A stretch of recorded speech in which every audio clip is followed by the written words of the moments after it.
Hey folks, Tracy here with Scrappy's Rustics. In this video, we're going to stamp some drop cloth with IOD stamps. And we're going to make them, we're going to stuff them. We're going to make like little, I don't know, shelf sitters, tier tray, just tchotchkes, whatever you want them to be. You got to see it till the end though. Hang in there and see all the little ideas I can give you on what you can do with these besides just keeping it black and white. I had some fuzz in there from the drop cloth. So the drop cloth, I actually picked this one up, I believe. This was a Walmart. No, this was a Walmart one. The Walmart one seemed to be more fuzzy than like the Home Depot one. So I did give it a wash and a dry to soften it up.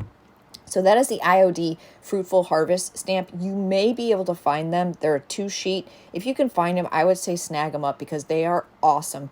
They are no longer being made at IOD, and I don't know why because the details are stunning. Wait till you see when I pull this pumpkin up. There's a smaller pumpkin. There's apples. There's all kinds of, there's a pumpkin vine. It's just really, really good. So I'm just using IOD black ink. Whenever you go to do fabric, you want to really juice your ink up, especially if you hadn't used it in a while. And let your stamp sit there for a little bit. There's nothing wrong with it because you really want your fabric to absorb the ink, and be sure to hit every single area of your stamp. Otherwise, there's just not enough weight in the stamp itself to transfer its image. Am I going a little, overboard here, OCD? Yeah, probably, but I always do so. But look at that. Isn't that awesome? I mean, this is such a simple project, very inexpensive too, if you have stamps. So I just chose these 2 leaves. I've never really did anything like this before. In my mind, I was gonna tack glue them, the leaves itself, to the top of the pumpkin, but I didn't because I thought they looked kind of cute if you styled them beside it or in front of it. As I mentioned in the beginning, to stay tuned because there's so many options you could do here.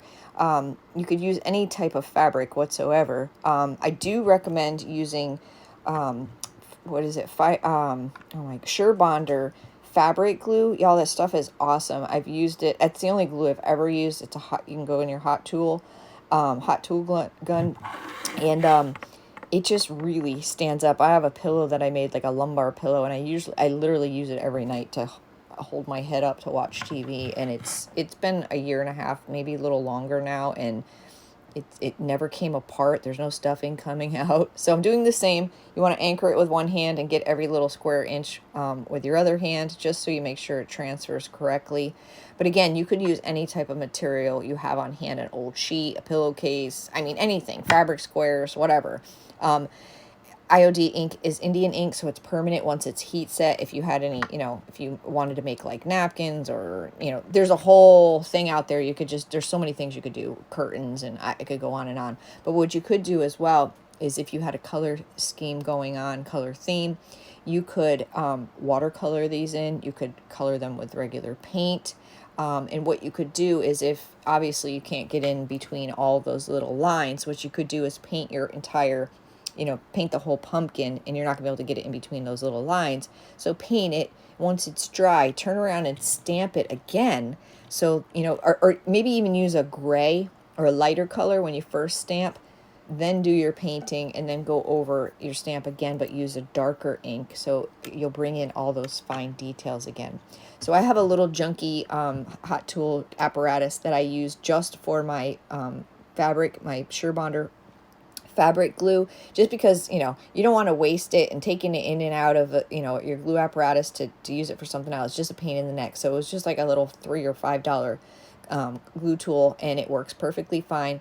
So I can't really see where I'm going, so I want to leave a little bit because I want to fray it, but I ended up leaving a little bit too much, so I trimmed it because I want the edges to look a little worn when I'm all done. So that's why I left that space there, and I did all right. Well, it's not perfect, but what is perfect? Nothing. So I just think it's so stinking cute. They're little little stuffies. I mean, sky's the limit with these, right? So I start by picking some of the stuff off, and some areas, it depends the way the grain is on your fabric. Some doesn't want to pull off. So if you just take a sanding block or a piece of sandpaper, my gator tool here, and just go around and around, it will scuff it up. It's not going to you're not going to get the same look everywhere where you can just pick those out, but it just roughs it all up. But how cute are these? And it looks a little funny because I can't really show you the angle I want to show you, with it sitting up, some of the pictures, but you could tack them right there. Again, you could paint them, color them, watercolors or acrylic paints, fabric paints, whatever. But I just think it's a really cute project, simple project. If you like my style, I'd love you to smash that subscription button. Thank you so much for watching.